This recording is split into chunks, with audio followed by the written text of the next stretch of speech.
하나님께서 이 다윗의 언약을 해주십니다. 그래서 위에 있는 그 집은요, 눈에 보이는 우리 하드웨어, 성전을 말하는 거고요. 밑에 있는 그 집은 가문, 다이너스티, 이 왕조, 이 가문을 내가 영원히 있게 해주겠다라고 얘기를 해주십니다. 그래서 이스라엘은 나중에 다윗의 언약을 약속한 대로 이 솔로몬 다윗 왕국 이후에 분열이 되죠. 그리고 남유다는 2개 지파, 시몬하고 유다 지파로 해서 되지만은 이 하나님의 그 약속한 대로 20명 단일 그 왕조로 그대로 이어집니다. 하나님 약속인 거죠. 하나님의 약속대로 그대로 이어집니다. 반면에 북쪽은 어떻게 될까요? 11개 지파가 칼의 역사입니다. 보실까요? 저 이름 뒤에 칼 적어놓은 것 있죠? 딱 구테타입니다, 저게. 구테타. 그러니까 1해가 여로보암, 나답이 하나의 왕조입니다. 이 두 사람이 2개 왕조 2명이 지나니까 또 구테타가 일어나 바하사가 등장하고, 나중에 시므리는 아예 뭐 왕조도 아들도 없어. 바로 구테타, 오므리가 바로 구테타 잡고, 그리고 이제 오므리에서 한 4대 왕조가 좀 가네 싶었는데 예후가 와서 또 칼로 구테타를 일으키죠. 그리고 이제 한 5대까지 가죠. 그런데 6번째 살룸 또 구테타 일으키죠. 온 북쪽은 구테타의 연속입니다. 근데 남쪽은 한 번도 없습니다. 왜? 다윗의 언약 때문에. 하나님이 그 언약을 지킨다는 거죠. 끝까지 그 남쪽 유다를 통해서 구테타 없이 끝까지 이어집니다. 물론 그 왕들이 조금 하나님 마음을 속은 쓰겠지만은, 그러나 하나님은 그 다윗의 언약을 기억하고 끝까지 유지한다는 거죠. 다윗 보고 이 건축을 하라고 했어요? 하지 말라고 했어요? 하지 말라고 해요. 다윗 못한다고 했습니다. 다윗 너 아니다. 다윗에게는 허락했는다. 내가 네 집 지어줄게. 이래 됐죠. 그런데 다윗은 그 말을 듣는 순간, 나의 사명은 이제 건축이 아니라 건축할 수 있는 여건을 만드는 거다. 그리고 다윗 솔로몬한테 다 주잖아요. 모든 거 다 넘겨줘요. 뭐 설계 도면까지 다 넘겨줍니다. 싹 다 넘깁니다. 시행만 한 것뿐입니다. 솔로몬은요. 모든 걸 다 줍니다. 소프트웨어, 하드웨어 다 줍니다. 싹 다 줍니다. 다윗, 그러니까 솔로몬은 한 거라고는 지은 것밖에 없습니다. 액션밖에 없습니다.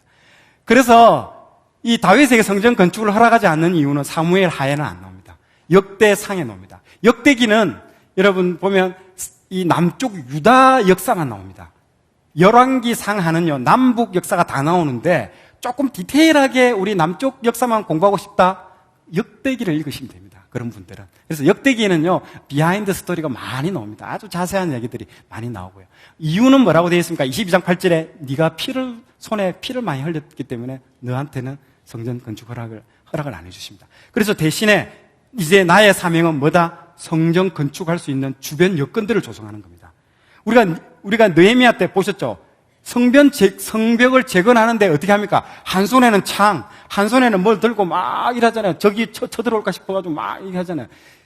주변에 적들이 있는 상황에서는 성전 건축할 수가 없습니다. 그래서 다윗의 한 건 액션은 뭐냐? 주변을 싹 다 정리해버립니다. 우리가 세종대왕이 마음껏 일하도록 누가 정리를 다 했습니까? 이방원이 싹 다 정리 다 해버렸잖아요. 그리고 자기 아들 세종대왕이 마음껏 일하라고 똑같은 거예요. 성전을 지을 수 있는 모든 여건들을 다 만들어버립니다. 그걸 역할을 이 다윗이 합니다. 건축하기 위해서 블레셋, 아말렉, 다메섹, 아람, 모압, 암몬, 에돔 지긋지긋했던 사람들, 완전 막 옆에서 칼로 찌르고 계속 괴롭혔던 그 수많은 옆에 있는 국가들을 다 정복해버립니다. 그리고 조공을 다 받습니다. 그 조공받은 걸로 다시 또 성전을 짓게 되는 거죠. 그 부분들을 다 다윗이 다 해버립니다. 아들을 통해서.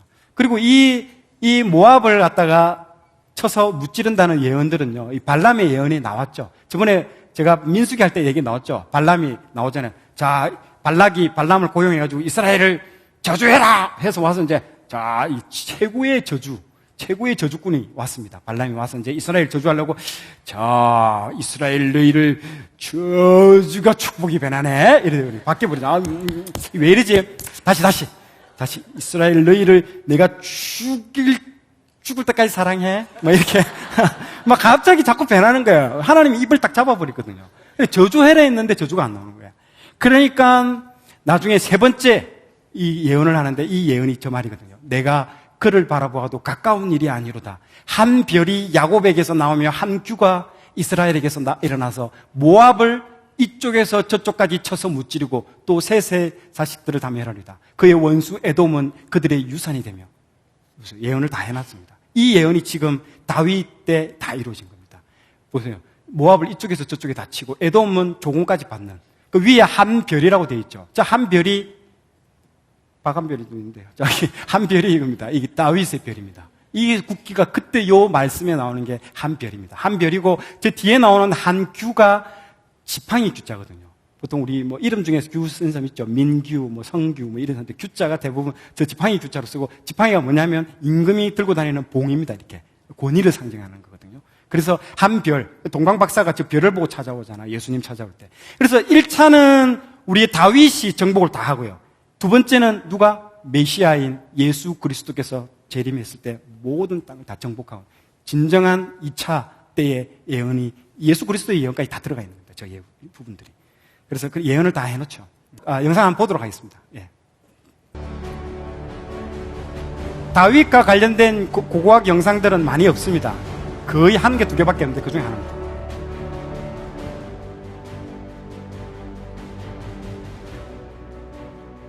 다윗 시대 때 축조된 요새 도시로 알려져 있습니다. 발굴한 이후에 성경과 관련해서 네네. 이 도시를 사하람이라고 현재 추정을 하고 있습니다. 아, 그렇군요. 아, 여기 지금 올라와. 그럼 여기 지금 지나간 데가 이게 성문입니까? 이게 바로 서쪽에 있는 성문 지역이 되겠습니다. 발굴 당시 팀장으로 참여했던 한국인 고고학자. 그에게 이곳과 관련된 자세한 이야기를 들을 수 있었습니다. 히브리 대학 고고학 교수인 조셉 가르핀켈의 발굴단에 의해 7년간 이뤄진 발굴 작업. 그동안 많은 유물들이 발견되었고 올리브 씨앗의 탄소 연대 측정 결과 이곳 성체와 유물들은 기원전 10세기에서 11세기, 즉 다윗 시대의 도시와 유물들임이 밝혀졌습니다.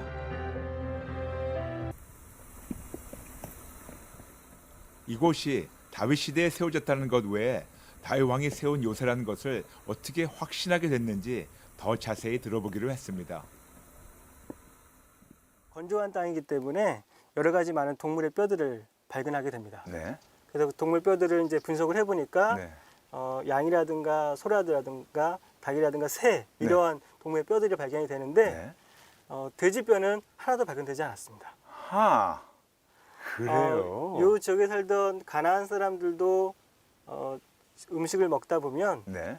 돼지를 그쵸. 극소수이긴 하지만 먹고요. 그렇죠. 그래서 가장 가까운 블레셋 가드 같은 경우도 발굴해 보면 전체 동물 뼈들 중에서 15에서 20% 정도는 돼지뼈가 나옵니다. 네. 그런데 이곳에서는 돼지뼈가 하나도 나오지 않았다는 거죠. 아. 그랬을 때 누가 살았느냐 그렇죠. 했을 때 성경에서 이스라엘 백성들에게 돼지를 먹지 말라고 했기 때문에 그와 연관해서 이스라엘 백성들이 살지 않았을까, 또 남쪽의 백성들이 살지 않았을까 추정할 수 있는 한 근거가 되는 모습이 되겠습니다.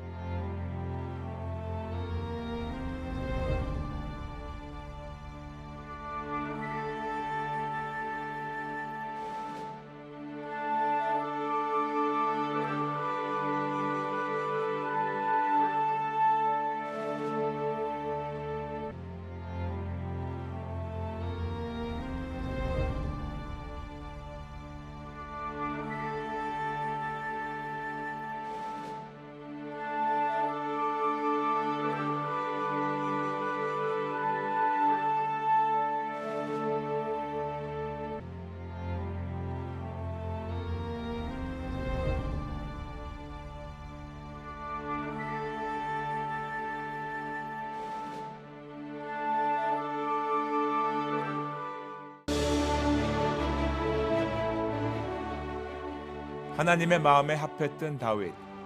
처음으로 약속의 땅 예루살렘을 정복하여 수도로 삼아 동일 왕국을 다스렸던 강력한 왕.